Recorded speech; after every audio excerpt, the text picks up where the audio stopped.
Hello everyone, I'm Alfian. I'm finally back from the real life stuff, and it's been long since I created a YouTube tutorial about LeetCode and hackering challenge, so I'm glad I'm back. And for this, let's go back to the topic. For this challenge, we have the majority element. We are solving LeetCode on the challenge number 169, and we are using TypeScript as our language, or JavaScript. If you want to use something else other than TypeScript or JavaScript, then you can go ahead. I encourage you to do so. And for this challenge, it says given an array of nums of the size of n, return the majority element. The majority element is the element that appears more than n of the divided by the 2, which is at least half of the total of the size n, which is the length of the nums array. So the majority element fills at least 50%, so that is considered the majority element. You may assume that the majority element always exists in the array, and for this example 1 right here, we have the nums array that consisting of 3, 2, and then 3, and we already know by the visual that 3 is the majority of the nums array, so we have the output of 3, and 3 is filling 66% or 67% of the total number of array, since 3 covers 2/3 of the nums array length. And for the example 2 right here, we have the 2, 2, 1, 1, 1, and then 2, and finally 2. So since 2 is filled as the majority of the nums array, so 2 is going to be returned as the answer. And for the constraint right here, we have the first constraint, which is the number of n, which is the length of the array, and also the n itself. At least we have at least one number, and the elements, the max elements is 5 multiplied by the 10 with the power of 4, or with the 10 exponent 4. And for the number elements, it is possible to be a negative number and up to the point to the positive number. So this is the range of the every element inside the nums array. And the input is generated such that a majority element will exist in the array. And for the follow-up question, could we solve the problem in linear time and O with the one space complexity? So in other means that this O with the linear time of O and one space complexity, so we are only storing the data as we go through every element, so by iterating over the nums array. That's what I understand, and let's solve this out. But first we need to understand what is the majority element. So we need to find at least 50% or above 50% of the majority of the element, so it covers all of the value and then all of the majority elements, and then it returns as the answer, which is from the number 2 right here, or the number 3 right here as the answer. So in order to get from the follow-up question, in order to solve this in linear time without using a nested for loop or a while loop or anything so on and so forth to go back and forth, we can just iterate these nums in one go. So how do we do this? Is I came up with a solution, and I looked up to the Wikipedia over here that is called the Boyer-Moore majority vote algorithm. And don't get confused by the Boyer-Moore string search algorithm. It's a far different approach for this majority element challenge. And for this challenge, we have the first iteration. Let's say we can visualize this part as the nums array, which is on the bottom part of the table. So let's say this is the every number of inside the array, the nums array. Then we need to count this one by one as it shows respectively. So let's say for this one, we have blue circle, and we need to count blue circle as 1, and then another blue circle, and it will be counted by 1, and the result is 2.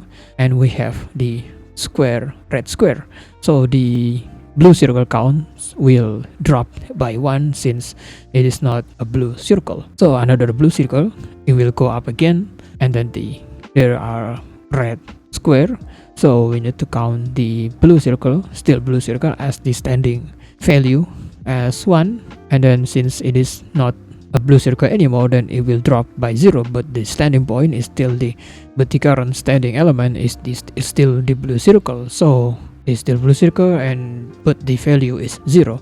And another yellow star, so yellow star will take its place as the new standing value, and it will be counted by 1. Then we need to add an if check for this if clause. Let's say if we already hit the 0 value, it's the 0 count, and this is the value from the different element, which is the blue circle, then we need to transition this into the yellow star. So yellow star will be counted by 1, and the another if check, if it is a different element, then the count will drops by 1, but still maintaining the standing point as the yellow star. So since they are both red squares consecutively, so we need to increase this by 1, count this up by 1, but we need to change the standing value as the red square. And if you see the pattern, if it's the same thing, it will go up. If it is not the same thing, then it will go down. If it's 0 and it's still not the same thing, then it will get changed and counted by 1. So how do we implement this, translate this visualization from a table as the Boyer-Moore's majority fault algorithm into our code? So it is very easy. So let's go back to our code. We need to declare, like I said earlier, we need to declare a let variable called the standing, which is the standing element that is still holds its position as the candidate. So since it is a number, then we need to use 0 as for now. For the next one, we need to declare let variable, create another variable called the counter. We need to count this 1 by 1. Either we reduce it if it is not the same element of the standing candidate, or if it's the same standing candidate, then the counter will go up by 1. And for the next one, we need to iterate the nums array as usual using the usual for loop, using the for loop, or let I equals to 0 as long as I is below the nums.length property, and then I++. You might want to use the for let num of nums, or the traditional for loop like I do, but for this sake of the challenge, I'm going to use the traditional for loop, so you will get better understanding of the fundamental of the for loop. If you haven't watched the previous video or the very first video of the LeetCode challenge about loops, for loops or while loops.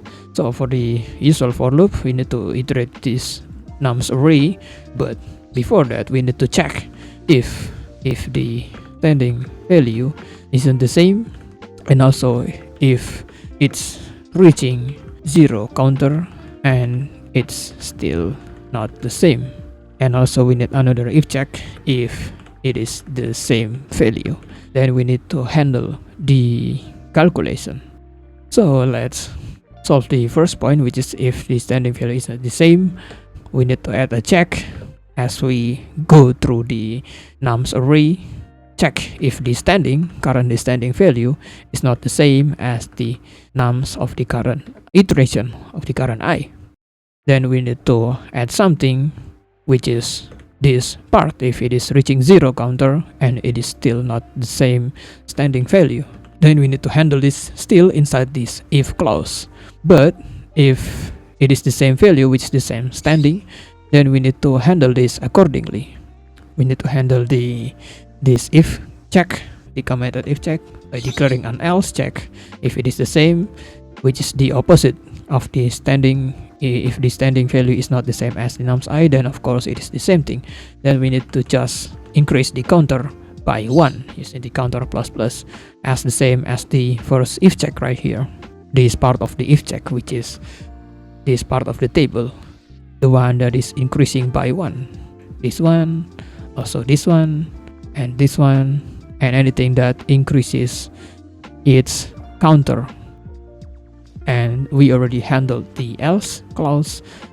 Let's handle the if the standing is not the same as the current iteration of the nums I. And we need to check for the second clause if it is reaching the 0 counter and it is still not the same standing value. If the counter is already 0, then we need to change the standing value as the current nums of the I, current iteration of the nums, and then we need to increase the counter by 1, just like on this part of the table. If you already pointed out, then you did a great job. And this one is the second if check that I wanted to tell you, this part, that if it is already reaching the 0 counter and it is the next nums which is covering the first if check, if the standing is not the same as the current iteration, then we need to change the standing as the yellow star and at the same time increase the counter by 1. And also the same thing also applies on this part, which is the transitioning from the yellow star into the red square. So let's go back to our code, and we need to add a check using the else check using the counter minus minus or counter negative negative. Why we should add this else and counter negative negative? We can check if the standing is not the same but the counter is still above 0, then we can just reduce the counter by 1. Hence we are covering this part of the table, part of the operation, which is this one. Since we already know that it is a red square for the next candidate, then since blue circle is still as the value of 2, then we can just reduce the value by 1. The same thing also applies with this iteration and also this part of the iteration. And also the same thing also applies, which is we still have the value of 1, then we need to just reduce the 1 to 0, reduce the counter by 1.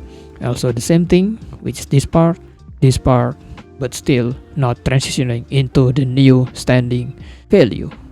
So we basically cover all of the Boyer-Moore majority fault algorithm. We can just delete our comments and let's submit the code to see if it works. But before that, we need to check the code if it really works. And we have the compile error. A function was declared by neither undefined void nor any must return a value.